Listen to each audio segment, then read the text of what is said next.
Brad, always good to be in your company, and particularly today because we're going to chat about, I guess, your whole Raith Rovers career so far. But the reason for getting together is you've just recently passed the 100 mark. Yeah, I know. Decent. I know. I actually didn't realise. I think it was maybe Niall that first said it to me, that I'm passing the 100 mark. Obviously, I don't know if it was maybe my first game back from injury. Might have been my 100th game. Yeah. So that's what he said to me. So yeah, delighted to hit that milestone, and obviously hopefully many more to come. We'll give you some of the stats behind it. You're now at 108 games, 8 goals. I guess the other one that jumped out to me is 26 yellow cards. Oh yeah, I think I'll be up there. Decent. Where do you fit in the all-time Raith Rovers appearance list? Supporters always like when we piece that together. We reckon that we're moving towards somewhere between 2,700 and 3,000 players have wore that blue jersey, and you sit 190. Yeah, I know. It's good, isn't it? It's good, yeah, it's a good number. You've just overtook another ex-Forfar player, actually, the absolutely sublime Craig Brewster, and you're one game behind Jockey Richardson, so you'll catch him on Saturday. Yeah, no, so, hopefully. So like you say, hopefully many more to come. We'll be planning this for a wee bit of time, and obviously we're waiting for your injury to kind of recover and hopefully feel stronger. Let's start with that. How are you feeling now that you're back? You're back in the flow of things, full training, competitive action. You've got your game legs on. How's the injury? I feel great. Yeah, I feel brilliant. So I feel like I'm starting to get probably back to my full fitness now. I think that's maybe my 4th or 5th game I've started and played 90 minutes in now in a row. So yeah, it's just about getting back to full fitness, and then obviously once I feel that, which I am now, about hitting the ground running and really try to help the team as much as I can. Beyond the kind of mental part of thinking, the first couple of games back, having to be a wee bit tentative, does that go quickly, or actually do you just not carry that onto the pitch because adrenaline takes over? A mixture. I think I probably felt more of that in training when I first came back, just about maybe taking it more steady and biding my way back into the full physical side of training. But then obviously once the game came around and I came back involved, I think it was Inverness here, I just I want to get stuck right back into it. So no shying at the tackles, nothing now. I feel back to myself. Of course we've got a Raith Rovers focus here, but I was looking through in my kind of research here your playing career, and we're obviously much more familiar with Kilmarnock, Dumbarton and Forfar in particular, because we're working head to head with Forfar than we are with Houston Dynamos. Yeah. Let's rewind a wee bit, because it's just generally really interesting in terms of our brain set as football fans. What was that time like? What was the cultural difference between playing there as opposed to here? Tell us a wee bit about that. Yeah, it's a massive difference, I would say. I think you get probably a lot more time on the ball over there, I would say, whereas the game here is 100 mile an hour, 200 mile an hour at times. But no, it was a good experience. Obviously I spent a lot of years in America, 14 years or 15 years I think, out of my life over there with my family and all that type of stuff. So it was a good learning curve, and I learned off a lot of good players and ex-pros and coaches and stuff like that it really helped me, and obviously it's helped me shape into the player I am today. But coming back here was a wee bit of a culture shock, I think, at first, especially going into Kilmarnock. I was going in there with a lot of boys that were very good players, like your Gary Dickers and obviously Yusuf Malumbu, people like that came in, and I was a bit like shocked with how good it was, and then also with how fast the pace was. So it was a learning curve, and then obviously going out and playing games at Forfar was the best thing I'd done, and obviously kicked on and ended up here. I'm assuming your time in America, you were covering distances that make your trip up to Inverness look a bit paltry. We worry about that. Yeah, like that wasn't too bad. Ride, but I think I'd done that maybe a 3-hour drive, and I think I was still probably in the same state in Texas, so it wasn't too bad. What was the standard like? Yeah, it was good. It was a good standard. I think a lot of people still kind of look at like MLS and America as like, it's not great, but it's a very good standard. There's a lot of international players in that in it now, and they're spending big money. So it's certainly a good league to probably still have an interest in the MLS. And yeah, I think in time, I would like to obviously maybe go back at some point. The lifestyle obviously is probably unmatched at times, I would say, in terms of the place that you go and if it's nice weather, stuff like that. But we'll see the wind takes. I'd have to pull you up on that as we sit in Pratt Street with the cars going up and down, yeah, a beautiful winter's afternoon. It's because yesterday it was bucketing down, so it was. Well done for your choice of language, and you could have been much cooler. So it was. Brilliant. I mean, your journey into football, I mean, I think many young guys aspire to that, but football's in your family blood, really. We know about your dad's career there. Tell us about that kind of guiding hand that your dad's been able to offer, because I think it's brilliant that you've got such good quality advice there, but father and son, you're going to come to Oh yeah, disagreements at times. Yeah, I think you would sit here and say the same. Those games, obviously, he always say to me, "How do you think you've done?" I think I've done all right, and he'll obviously say the complete opposite. But no, if I play well and he's there, he'll big me up also. But it's as you said, it's hard. Sometimes it's being your dad, but I just need to realise that it's good advice and it's come from a good place, because obviously he's played at a better level than I've been at. So it's obviously, it must be working for him. So it worked for him. So it must obviously try to pass it down to help me. Great. Are all your family back in Scotland? Yeah, everybody's back. Keep in contact with. Yeah, your I've got a development? cousin back out in America, but that's about it so far. But everybody's back here. My uncles and that are all back here. So, yeah. We've obviously spoke many times before. I was really interested in the kind of potential that your dad saw in terms of the move from Forfar to Raith Rovers. We played league games, but we had the playoff game. And I really liked the line where your dad was saying, this looks like a club and a style of play that could actually develop you as a player. Tell us about that. What was your it was weird consultation actually. I think after we played here, the first playoff game, I think you beat us 2-1. And after the game, my dad said, "Oh, it's a great setup they've got up there. It'd be a good place for you to go and play your football." And then obviously, funny enough, after the game up at Forfar when we got knocked out, I think it was Paul Smudger put his arm around me and just said, "What's your plans? What are you thinking?" And I hadn't signed anything obviously at Forfar, and I knew this was full time and I wanted to come here and play this type of football, and I jumped at it. 2019, you made that transition from light blue to dark blue, and here you are. It's been an incredible journey in a relatively short space of time. When we look at League One title, a global pandemic thrown in the middle there for good measures, playoff heartache with Dundee, Challenge Cup, and the kind of near miss, I guess, with playoffs last year as well. Yeah, it's never dull. No, it's certainly not been. It's been a roller coaster, as you said. It's been a strange time also with the pandemic and all that type of stuff, and then playing in front of no fans for our first year in the championship, I think it was. It was all strange, but I've honestly loved my time here. I've played in some great teams. I've worked under John McGlynn. I love working under him, and I'm loving working under the gaffer now. So yeah, I'm delighted that in the end I did make the move, because it's been the best thing for my career. Tell us about that League One win. The kind of interesting start there in terms of the fact that you've been the kind of engine in amongst there is that in 2019 you started 20 of the first 21 games and finished 19 of them. So you were absolutely the kind of hive of activity there, but it had a really peculiar ending and a lot of uncertainty around about that. What was that like to live through as a player? Yeah, it was weird, because obviously we didn't know what was happening, with the league, if we're going to go back and finish it, or if it was just going to get called null and void. So it was weird.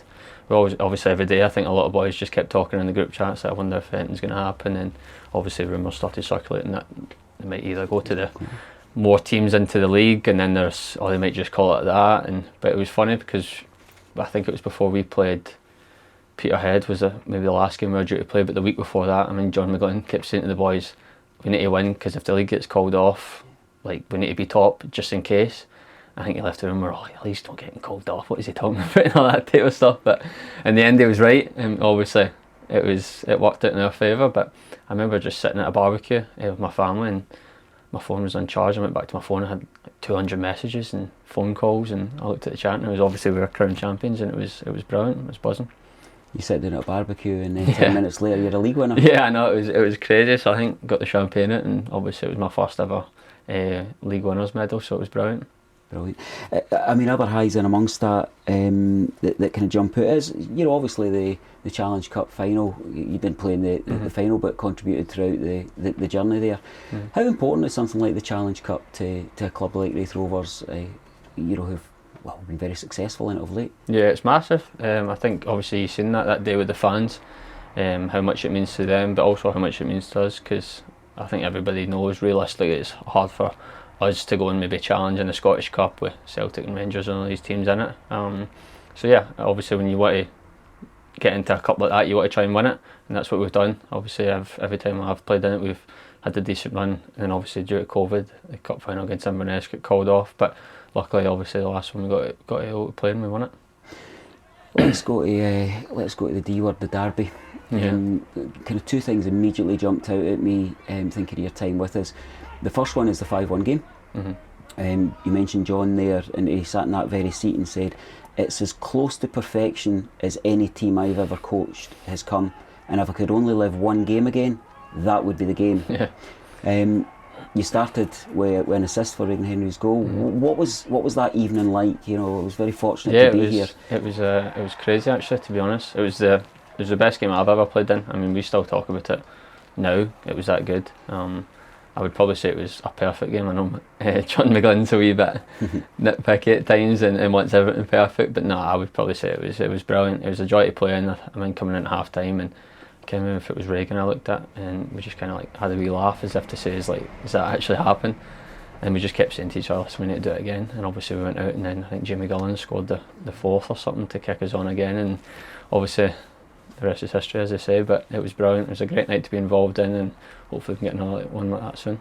I loved the notion that John said it was as close to perfection, but we started the filming with his post-match interview, he kind of smiled at me and he said, "What a chance Lewis had, and do you not think Dylan should have done better at the back post?" It was 5 and he's still thinking, should it be 7 or 8? Yeah, that's John, isn't it? That's John for you, yeah. But nah, it was a perfect night, I would say, and it was brilliant to be involved in. Very different type of memory, I guess. More recently though, and that's your goal, and not just the goal, but that was a class celebration as well. Yeah. Tell us about that. It was a great strike. I did take it. Obviously, I was a wee bit excited. Obviously, I was buzzing to score in a derby game, as everybody would be. But nah, obviously, I thought we played well in the game, and then chasing the game late at the end. Obviously, and I just hit it. I just thought, I'll just take a touch and shoot, and luckily it went in. And then obviously, celebration followed, and the fans went crazy, and it was a good night after also.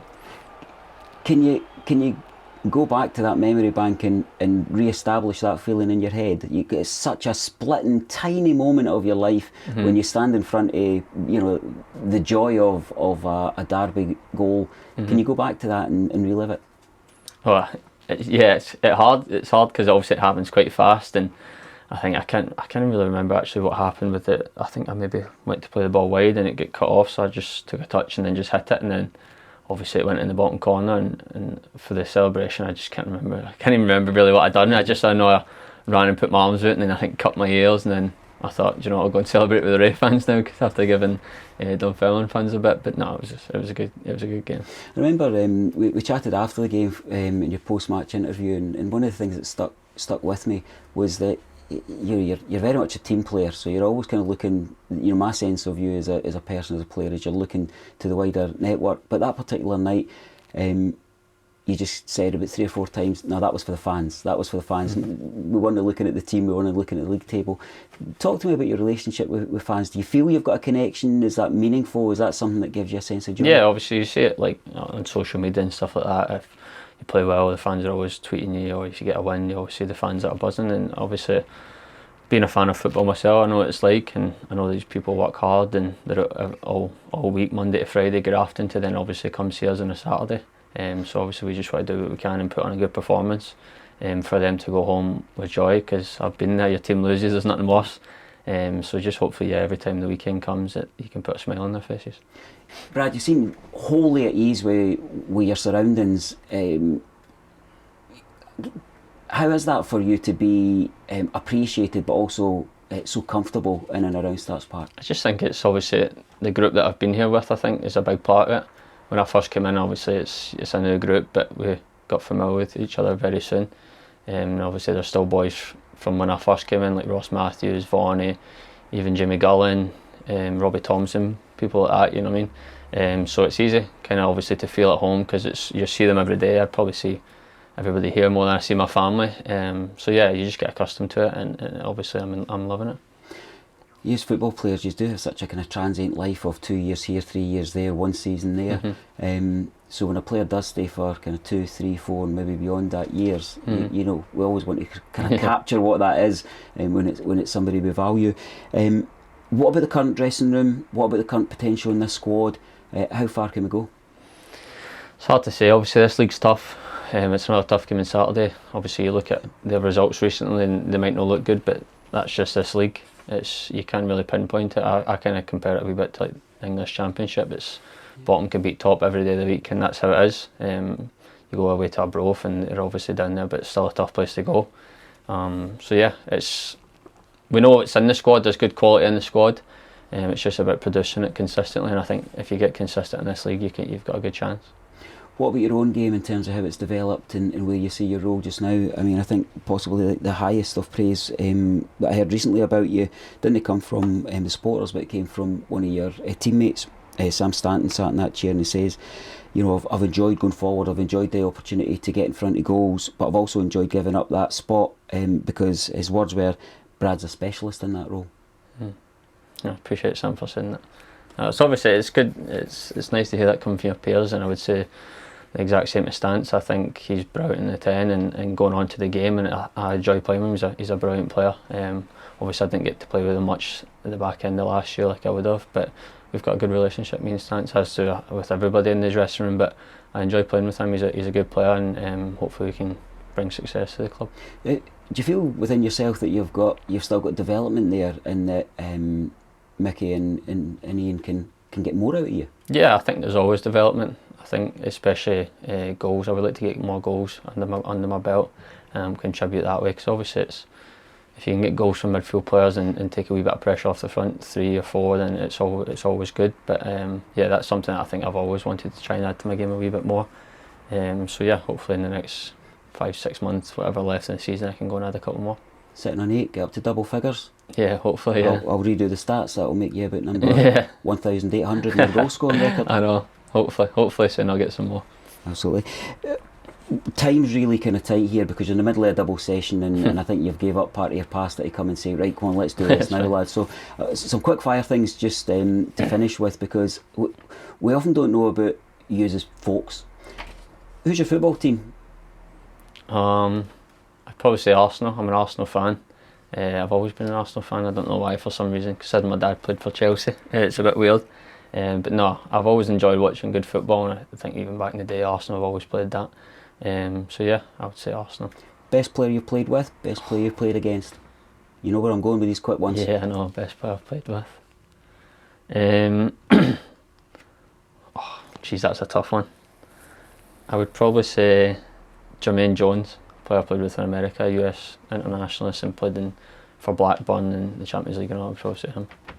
Against? Oh, that's a tough one. Whoever's the best player.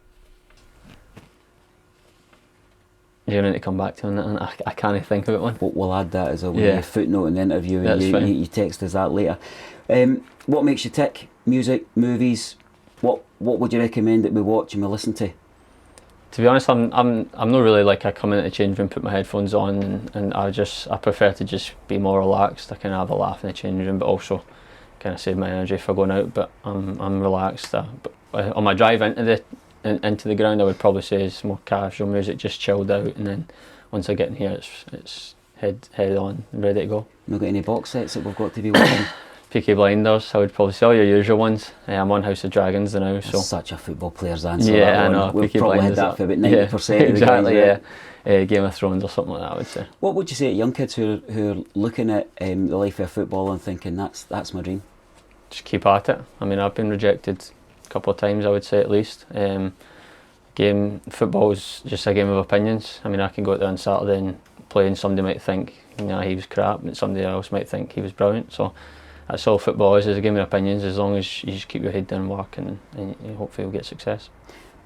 Coming back to supporters, I like to hand over at the end of interviews and say, what do you want to say to Raith Rovers supporters? How can they get more out of you, and how collectively can we push this club forward? Yeah, we just need to stick together. I think no matter results and performances, at times you're going to go through rough patches like we did last year. It's just about sticking together and hopefully coming at the end of them. End of the season, obviously we're kind of chasing at the top of the league. You hoping for playoffs as a minimum? Yeah, 100%. Yeah, I think if we don't get playoffs with the squad and the players, then I think as players we've failed. So I do. And of course, at that point we start entering contract negotiations. Yeah, exactly. Yeah, so we'll see. It's on camera. Exactly. It's on camera. Brad, go and finish your lunch, and thanks for your time. I can see that watch just ticking over, and we've managed to finish with about 1 minute, haven't we? That's it is great. 1 minute. Perfect. Thanks again. Thanks very much. Good luck. I appreciate it. Thank you.